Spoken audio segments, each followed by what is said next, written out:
looking at a Bitcoin handle of about 103,000. Cathie, I want to bring you into this conversation. You've been a crypto bull for a very long time. Yes. You've also, prior to the break, talked a lot about deregulation under Donald Trump in the tech sector, but then also in the crypto sector as well. What has fundamentally changed since he's taken office when it comes to deregulation? I think we will get significant clarity in terms of regulation. We will get legislation as well. I think many more policymakers in Washington understand that this was a single vote issue for many voters, especially young voters. And so this is becoming much more of a bipartisan issue.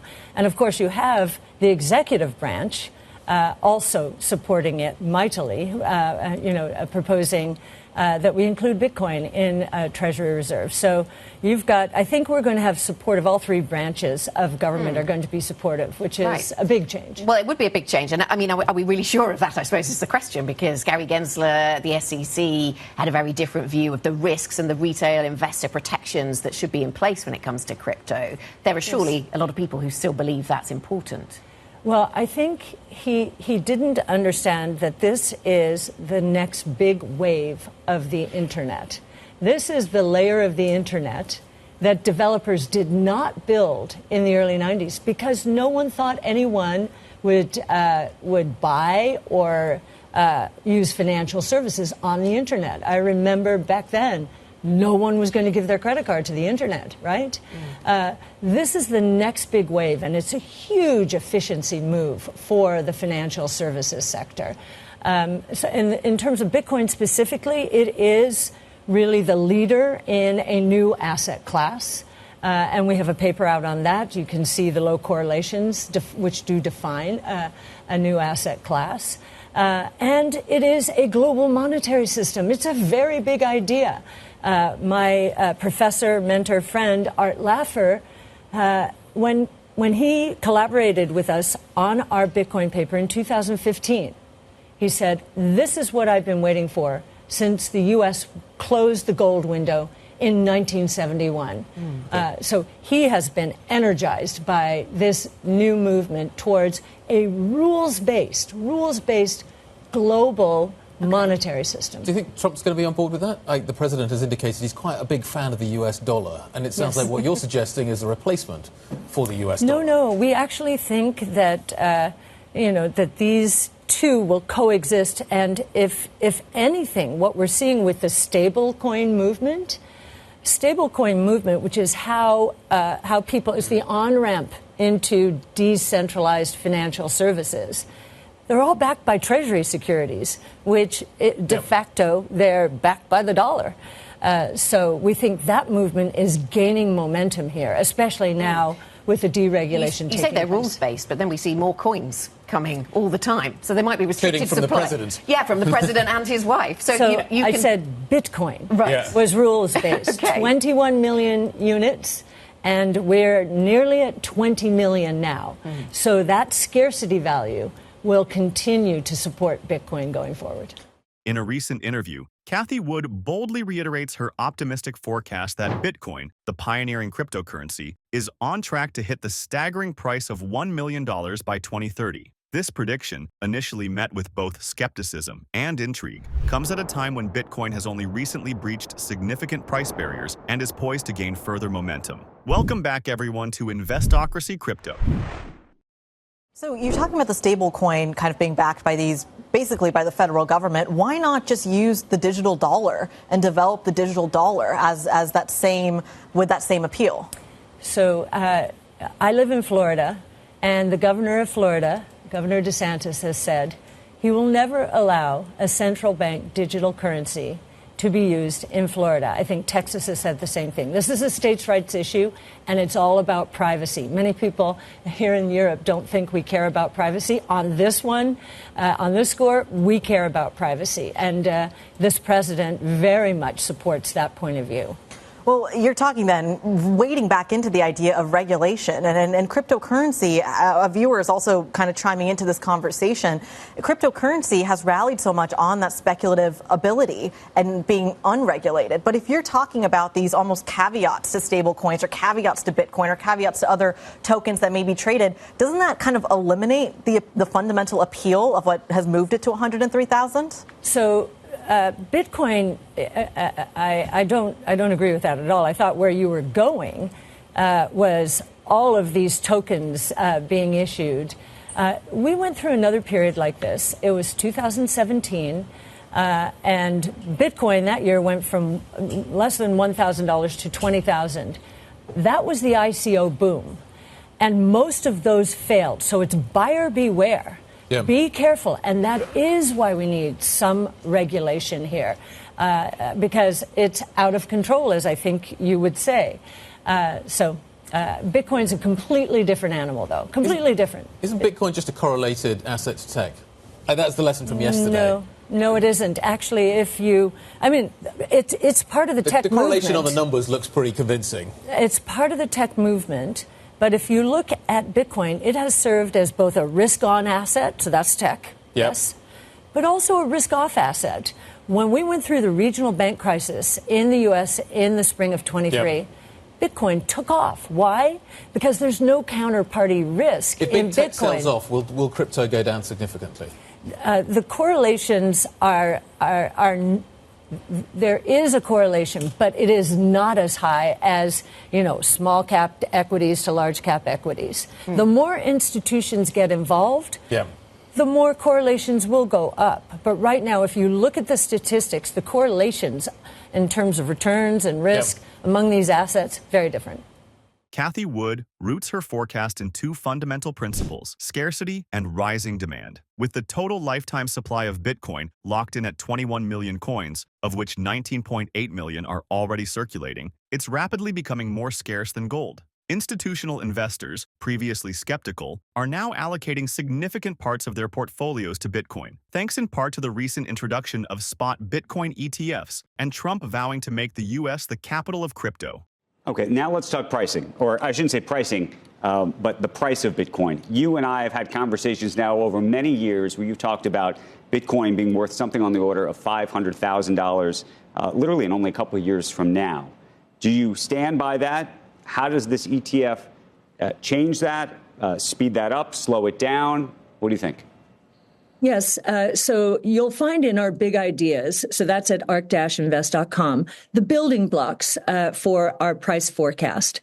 And our base case is in the $600,000 range. Our bull case, and we think the probability of the bull case has increased with this SEC approval. This is a green light. Our bull case is $1.5 million by 2030. You can see the building blocks. You can see how conservative we are in terms of those building blocks.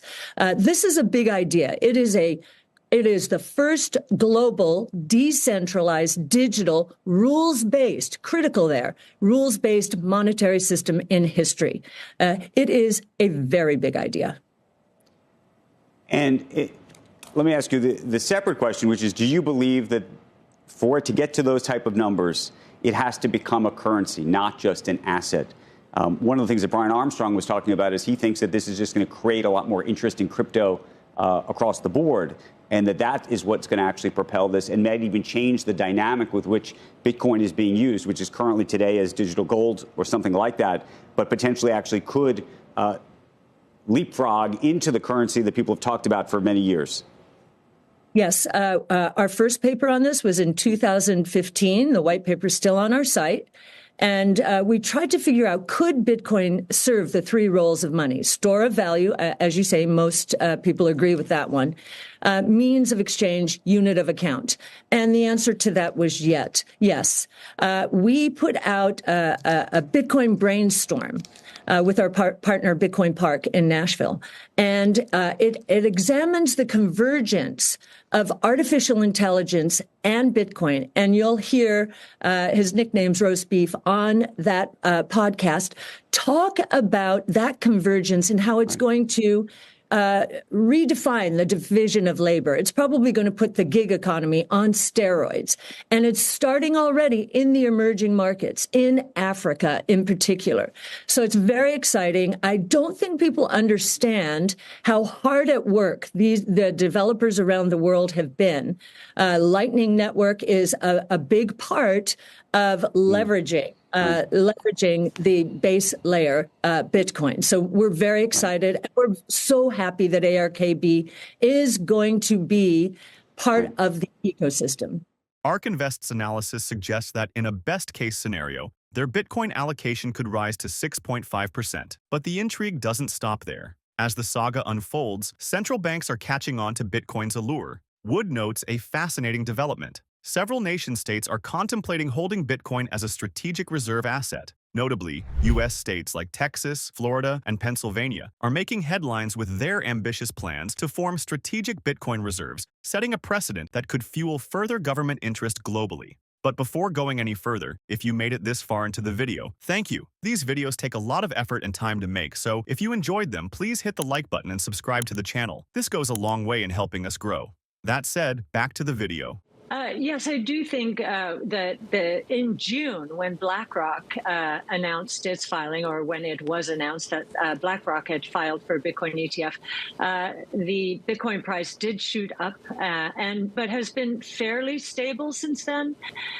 So I do think it's had an impact. A bigger impact this year was the regional bank crisis. It was very interesting to watch Bitcoin go from 19,000 to 30,000 right in the middle of that banking crisis as regional banks were going bankrupt. So it was a flight to safety. So I thought that move was just as interesting. Hang on, a flight to safety? Is buying Bitcoin somehow a flight to safety? Isn't it a little too volatile for that? Well, if you think about it, Bitcoin serves as two kinds of hedges. One is a hedge against inflation and outright confiscation of wealth.